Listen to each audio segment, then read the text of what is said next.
Hey guys, I'm back at Roseanne's kitchen table. I've got Jenn Hoffman. Flew her in on the Rubin Report corporate jet from New York. And we wanted to talk about, President Obama did a bunch of interviews with some YouTubers, Glozell Green, Hank Green. I guess you had to have the name Green in you. Which was confusing. Could have got Mo Green. He was the casino owner in Vegas and casino. And Bethany Mota. And they actually asked some pretty decent questions. They talked about Cuba. They talked about Boko Haram, blah, blah, blah.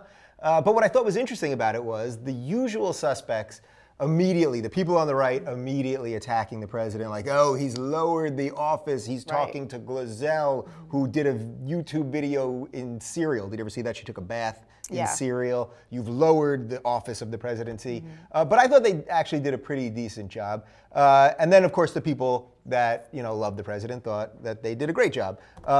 But I thought the idea of this new media thing and how the president has to try to pretend to be cool, even though it's a pretty serious thing, I thought that was kind of interesting. So I wanted to discuss that with you. Well, and here you are. Yes. Hi, I'm here. The new media thing reminds me of that whole sentiment that the president has to make you feel like you're the type of guy that you want to get a beer with. Yeah. So the same way George Bush was very heavy on the kind of like, oh shucks, and the same way when McCain and Palin run, they had Joe the plumber. The same way they want to relate to the everyday man. They're realizing if they want to relate to the everyday people, especially a younger audience, that's going to be through social media. So I get it. This has been a long-standing tradition that every president has done, trying to connect with the people. It just happens to be now YouTube and those. I mean, the 8 years almost that President Obama has been the first president really dealing with social media. Yeah. So he's navigating totally new water. So that's why the naysayers are freaking out that he's doing something never been done before. Well, no shit. Social media didn't exist before. Yeah. So you were on the Rubin Report this week, and one of the things we were talking about is how there's something about this president, like we all voted for him sort of on personality. He jazz hands his way into that White House. He was like, hope and change. And we all loved it. Like we all loved it, right? Totally. And then,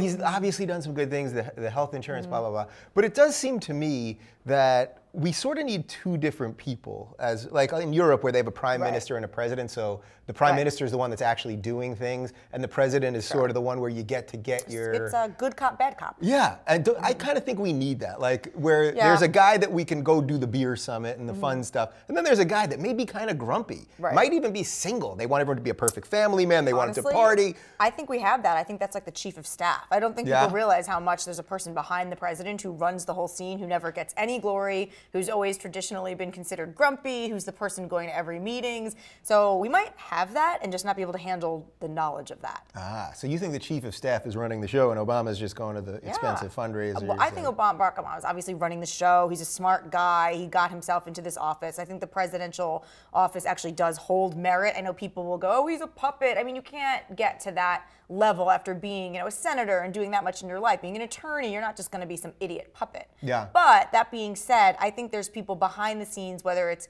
exclusively a chief of staff or other people that run things, they make the hard decisions, and they're kind of would be like the dick, where the president has to kind of be the guy that's strong but also like almost affable in a way in this country. Right. What do you think about the people that said the thing about like, well, she was in the cereal, like she does, Glozell does these things. Yes. These are the things she does.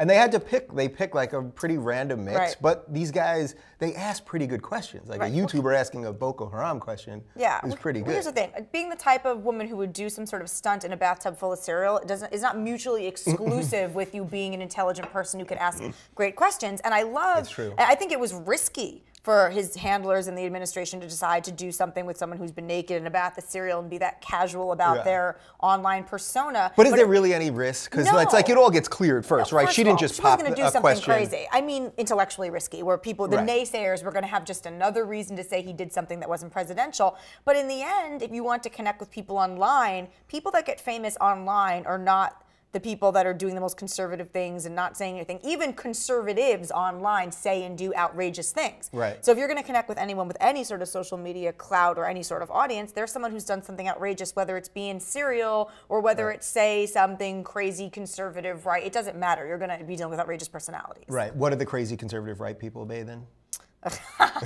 I don't even know. I don't have a joke for that either. Yeah, there's that. I got sad. I don't know what you said. I was like, I don't know. We should be doing this from, maybe I From get bathtubs. Roseanne to let us go to the hot tub. We need the his and her bathtubs they use in those commercials for you know what is it? What's the stuff that dudes use when they can't? The Viagra commercials, or the other one where they have the couple and they're in his or her bathtubs but they're holding hands. You just forgot Viagra? Yeah. Well, do I need it ever?